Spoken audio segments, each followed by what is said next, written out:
everyone, it's Miriam with a Y. How about we pull out some alcohol inks and paint a hummingbird against some abstract flowers? Sound like fun? Awesome. Let's do that.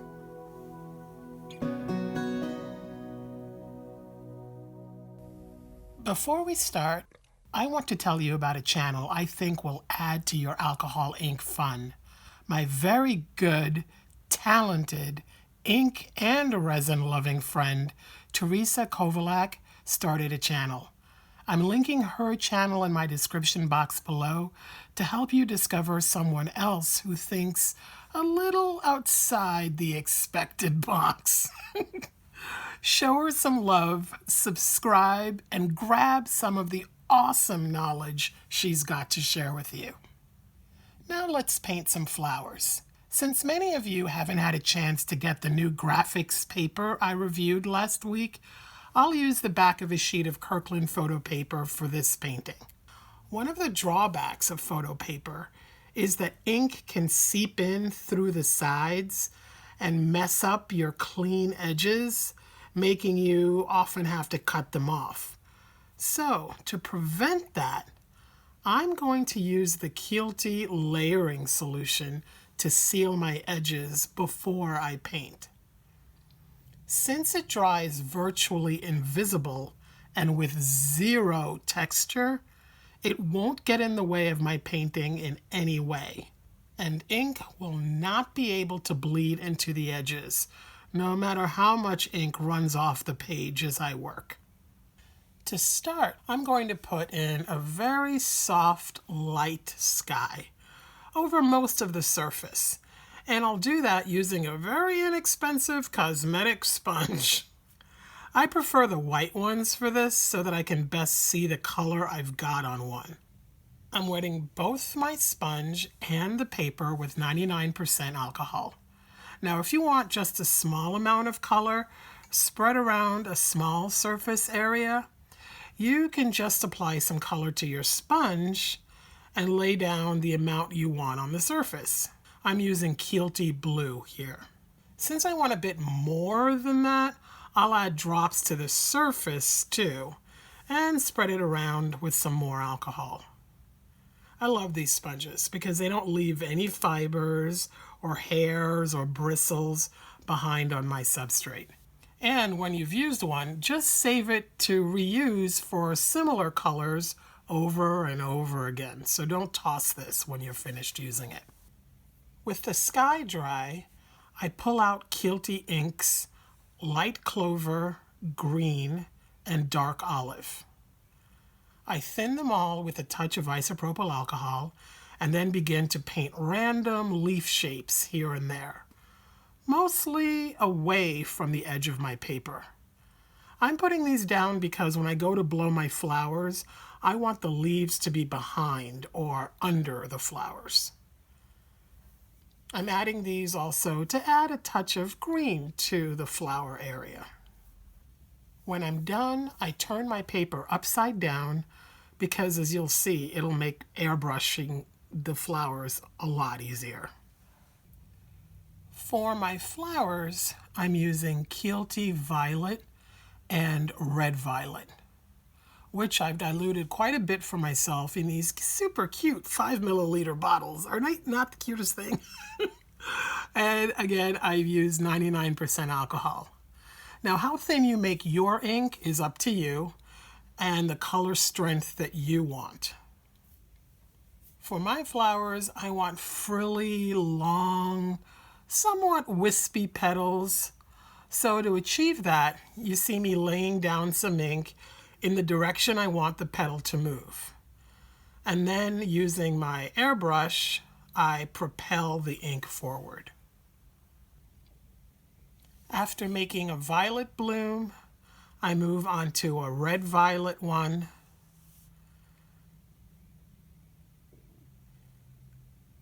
and then another. You see that I blow right over the green leaves. I don't mind at all that the ink cuts through the green and picks up a little bit of it because it adds a little something to the petal colors. It keeps them from being too uniform in color. And to that end, I add some violet here too.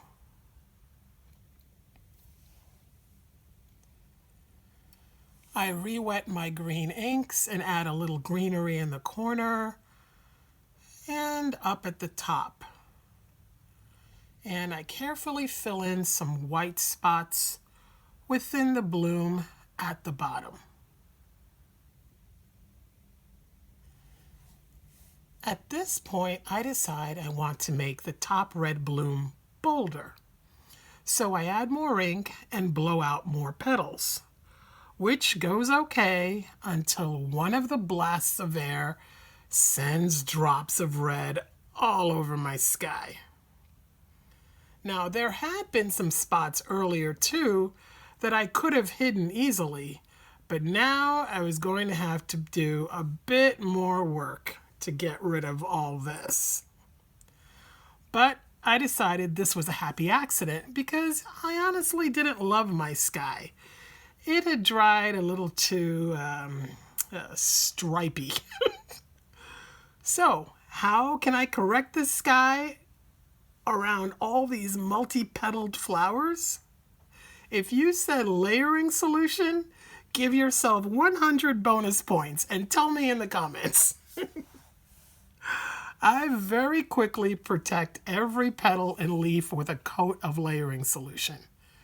I didn't bother protecting the center of the flowers now because my sky repair isn't going to require me going near those areas, and because I wasn't sure if I was going to leave them that way anyway.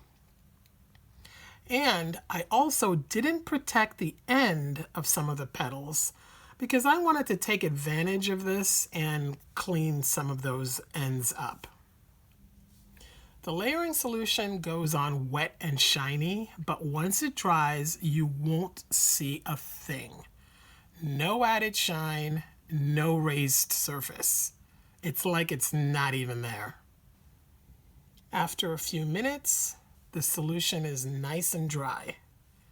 And without fear, I spread alcohol down on my sky. Then I re-wet my sponge and start to retouch my sky. Now, I don't have to worry about wiping the sponge right over the petals. They will not budge. Only the uncoated sky will change, and the ends of the petals that I had wanted to alter and left exposed. I continue to work the sky with the sponge. I keep it very wet with alcohol and ink to get a nice fluffy look. And then I get a sky I love. Because I simply love using a paintbrush with inks, I set about giving more painterly touches to the flowers. This, of course, wasn't necessary. And I don't even know if it got any prettier because they really were fine as is, but I just really wanted to play. I added more pure red to the red-violet blooms. Then with a micro brush dipped in 99% alcohol, I cleaned off any blue from the sky that was on the petals from before when I was fixing the sky. Again, the layering solution allows me to do that easily without disturbing the petals. Now, while I do that, take a second to subscribe if you're new to the channel, and click on the bell to be notified as soon as I post a new video.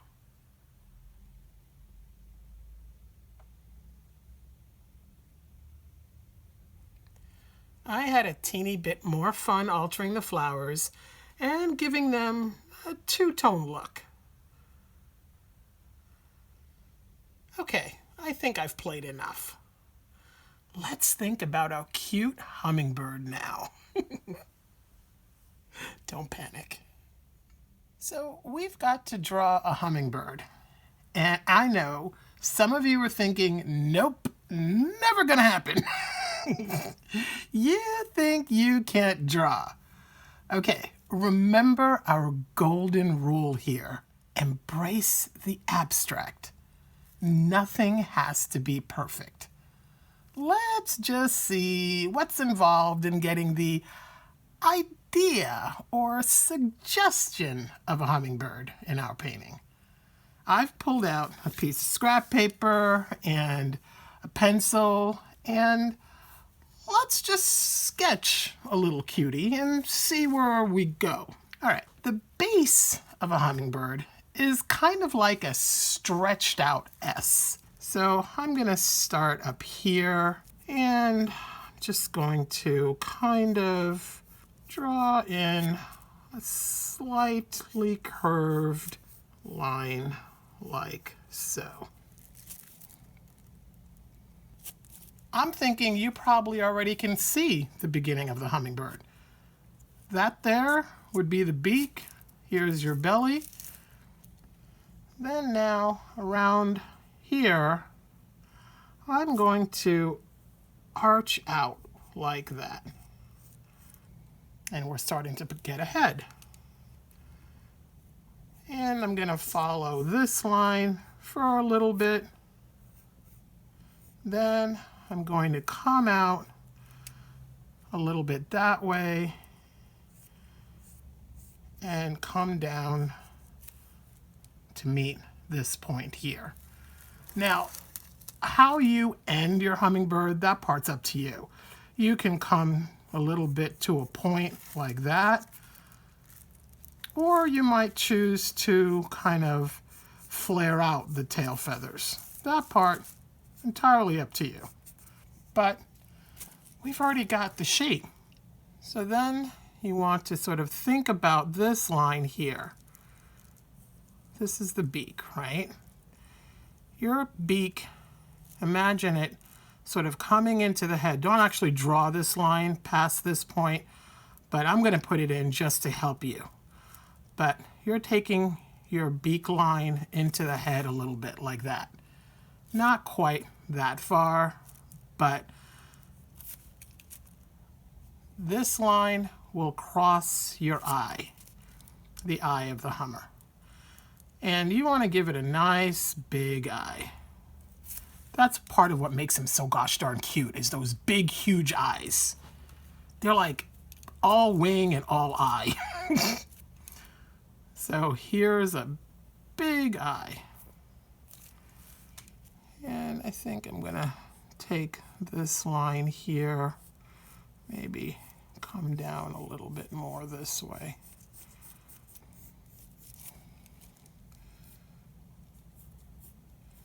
And then the top of the beak, I want it to come into the head a little bit, but not all the way. And then this comes in a little bit too. And then you just kind of stop there. And then with the eye, you want to leave room for a highlight. And I'm going to color in that eye. Remember that little sort of white highlight? Without that, they kind of look, I don't know, soulless. The highlight is a big deal. It really is important to put that little white dot. Okay, now the wings.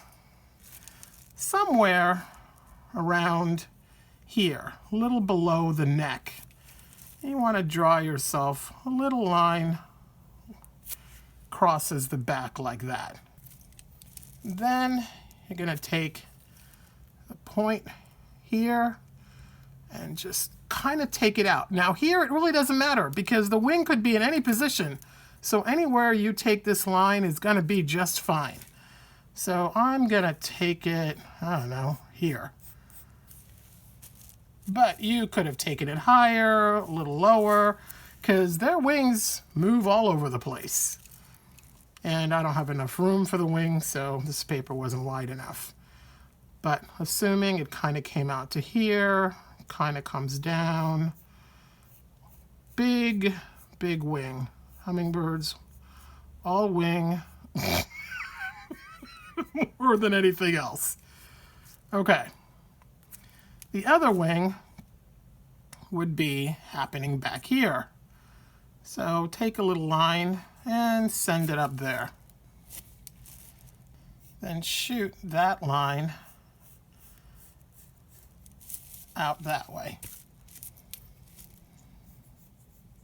And it would need to come back down now. There you go. We've got the shape of a hummingbird. So now, other little things, decisions you can make, decide, or what type of hummingbird is this going to be? Do you want it to be sort of like all blue and purple, and then you can just kind of throw in any colors you want of blue and purple here and you're good? Or do you want it to be a ruby-throated hummingbird? So then you would just kind of draw a line here and another one kind of here. So this area here would be red for the ruby-throated, and then the crown you'd want to make be green, and the back or the rump, this whole area here would be green, and the belly and chest would be kind of whitish. That's up to you. I don't even know what I'm going to do in ours yet, but I wanted to kind of just show you the basics of drawing a hummingbird. And one of the things to do too is, you know, pull out your phone, iPad, whatever, and just Google hummingbird images and sort of take a look at them. This is pretty basic and really very suggestive of what we're used to seeing as a hummingbird. And I think that when people see this shape, it's sort of automatically thought of as our little guy. And then somewhere down here, give it a couple of feet. Just a little hooks. Just a couple little things like that. So that if this little guy wants to land, he's got the ability to do it. That's all. They don't have to be pretty. Just a couple little black lines sticking out from below. Boom, feet. You can do this. Really, really, I promise. Just practice getting this line down and the rest will follow. If you never thought you could draw, practice this today. Tell me about your results in my Facebook group and tune in tomorrow so that we can put our new bird drawing skills to good use with our inks. Thank you for hanging out with me and for checking the description box for ways to help this channel. Let your creative nature shine. Here are a couple other fun videos to check out. See you tomorrow. Bye now.